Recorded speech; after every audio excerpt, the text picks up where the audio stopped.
Oh, we love to talk about music on Arrow.net, ARROE.net. Don't ever tell me that great rock is dead. That is the very reason why we love to make these connections with you. Arrow.net, ARROE.net. Let's do it. Let's play it forward. These are real people, real stories, the struggle to play it forward. Episode number 456 is with Jeff Buehner from the group The Loyal Order. Hey, man. How are you doing? Doing very well. How's everything out where you guys are? Good. What's up? Are you? I forgot where you're at. Here in Carolina. Oh, that's right. Where it's about 200 degrees. Is it 200? Oh my gosh. I'm sure it's hot. It's actually warming up here in Oregon for the first time, like into the 80s next week. So it's been raining for months. Really? It has. I read an article about that area where you guys were actually starting to question if you were even going to have a summer. Dude, like seriously, I had the fire going a couple nights ago. Oh my God. Yeah, it was crazy. but now it's like sunny and it's going to be like 80 or whatever. So wow, I'm good. Wow. Yeah. You got to tell me about this song, Last Words. I mean, the inspiration behind it, but you have to, there's so much more to this song than the lyrics and the things that went into it, because there's a feeling about it. And did you know that feeling was there when you first started bringing it together? Oh, dude. Basically what happened on that was like, I was plunking around one night on my acoustic guitar, and I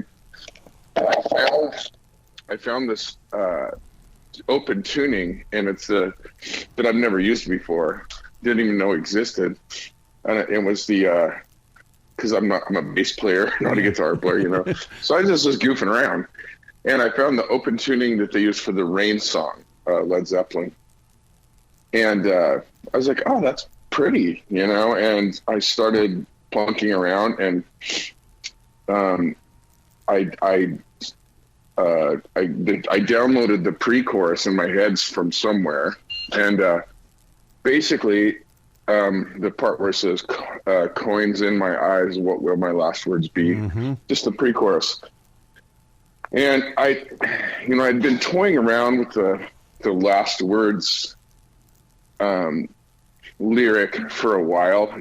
I found it actually in just some of my just kind of like goofing around, like I'll sit and write just thoughts as they pop into my head, absolutely, or whatever. And so it was there already, and I found it that I'd written it down several months earlier in this other idea that I had, but for whatever reason it popped into my head for that chord progression. And that's kind of where it came from. I just I started with that, and it seemed to ring true. And then it's just a thought that a lot of us have, and in a lot of ways it's symbolic too. It's not. The song is actually about surviving. Right. Something that should have taken us out, in one way or another, whether that's actually out of the physical realm or if it was, something that, should have taken us out mentally or emotionally, Mm-hmm. So that's kind of where it all kind of came from. And it kind of wrote itself. When that first pre-chorus popped into my head, it was like it just sat in my lap and stared at me until I finished it. Pretty much is how it was. I was a madman for a couple weeks. I love the way that you jot down thoughts. I call that stream thinking. And a lot more people need to, trust that feeling that when something hits you, write it down, because you're going to need it somewhere else. Yep. Oh yeah, for sure. I do that a lot. Like even when I'm like, at a concert or something, I'll be listening to another band and they'll sing a lyric that makes me think of another line that maybe I would have used, or a different twist on their lyric or whatever. And I'll just if I'm just randomly, driving around and something pops into my head, it'll be there, Yeah. And then I go back, I revisit it, and it's sometimes pretty handy, I think one of the reasons why this song hits me so hard is because I've been a daily writer since July of 1994, and that thought has come to me many times. Is this the last paragraph I'm going to put on any page? Yeah, right. Right. I mean, and so is that like when you listen to it? I mean, I'm just out of curiosity. I thought you were in my notebooks. I really did. I thought you were in my notebooks. It was like you've been here. You know exactly what I'm talking about. And it's because it's one of those things. It's like, will it be something that is going to change someone, or is it going to be just, oh wow, that was kind of a weird way to wrap up your life. Goodbye, buddy. Right. Yeah, exactly. I mean, it's definitely a thought that it's crossed my mind a lot of times, and and I think it also it's also inspiring because we test ourselves, and it's like if we're actually able to choose our last words, what will they'll be predetermined by how we chose to live, and that alone is inspiring. It's just like, oh my God, it puts you in check for, am I too wrapped up in, mundane things, or am I actually trying to make a difference or serve some greater role in life, in humanity, so it's always inspiring to like begin with the end in mind and then come back and go, oh, okay, yeah, I need to do this and this and this. Maybe that's not so important, but yeah, I mean, living a life of purpose is really everything. Absolutely. What's really interesting about this song is I looked over at my wife. I said, Lee, man, this thing has so much maturity in it. And she goes, well, what do you mean? I said, in our 20s, we tried to make as much noise as possible, but now that I'm turning 60, I just want to listen to everybody's stories. And I think that's the reason why I was drawn into this, because I'm going, oh my God, going through his experiences helps me with my experiences. Now I can reach out to other experiences. Yeah, absolutely. Yeah, and that's what I can only hope to do. Yeah. I mean, I play music to connect. That's it. And singing is a newer thing for me, and connecting with a lyric or making somebody think, or helping them make choices and choosing the direction that they're going to go, or whatever, touching people, being a part of a song, whether I write it or somebody else does, but being a part of that music that impacts somebody is very important to me, and that's why I play. I mean, at the end of the day. Well, my God, the vocals on this song are spot on, and I love it because you draw me in with that opening with those guitars, and all of a sudden here comes the vocals, the storyline, and then boom, here comes that hook, and it's like, God, that's the way it's supposed to be done. Right. Oh, dude, trust me, man. That's how it felt when I was writing it too. It started with the pre-chorus. I naturally gravitated to what actually became the chorus. I had an alternate chorus for it.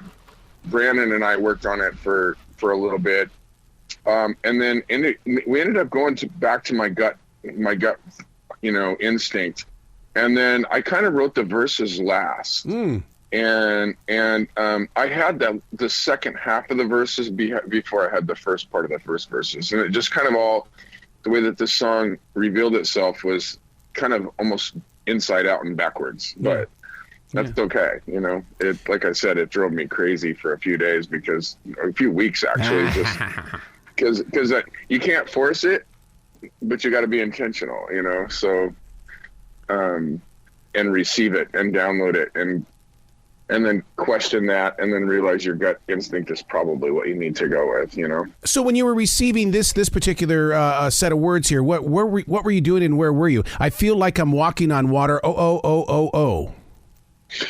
I was sitting at the coffee table, plunking on the acoustic guitar, and I just felt like that's what what's really interesting about it. I'm going to be brutally honest with you. The coins, the visual of the coins in my eyes, that's kind of a mafia kind of a thing. It's kind of a, mafia movies and stuff like that.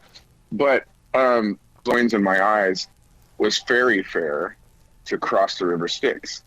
So I didn't know that. I didn't realize there was a water connection, but the chorus wanted to be about walking on water, so I just kept going with it. And then I realized, wow, this really connects, and it was kind of a placeholder at first because I didn't know. And then when I look back on it, I'm like, wow, there's, it's all there. Wow. Where'd you guys do the video at?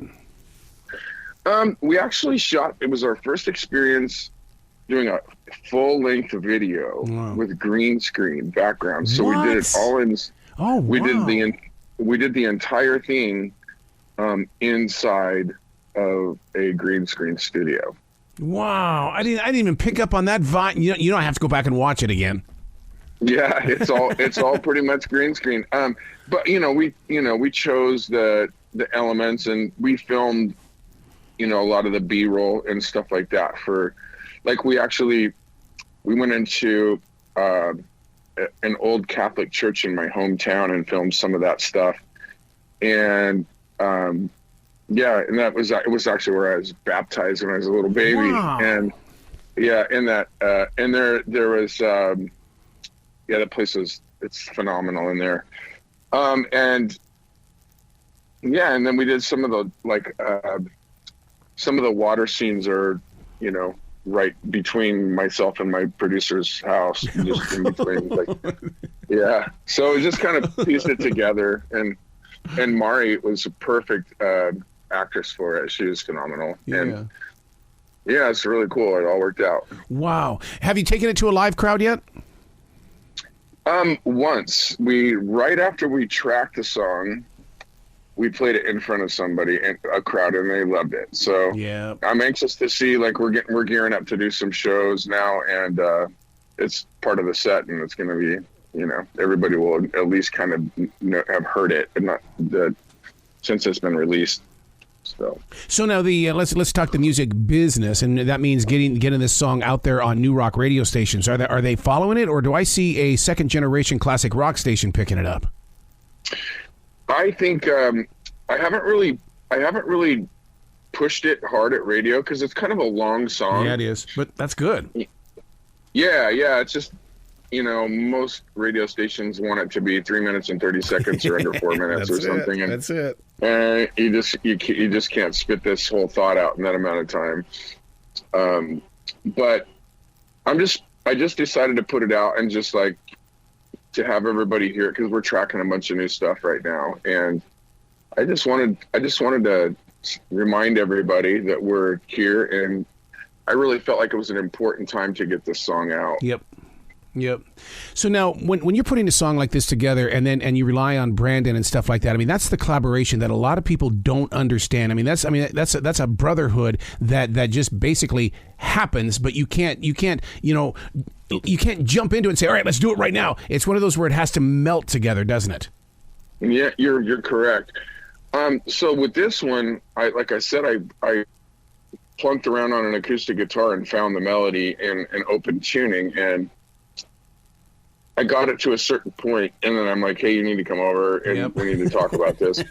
And so he came over, and he ended up writing the intro and the instrumental section and the outro to add to what I'd already had. So I had the verse, pre-chorus, and chorus, and we experimented with a different chorus, but he really latched onto it pretty quick too. Wow. And I kept kicking the ball down the field with it as fast as I could, though, because I wanted to get it out, because it was destroying everything else in my life. I was I was so like I needed to finish the song.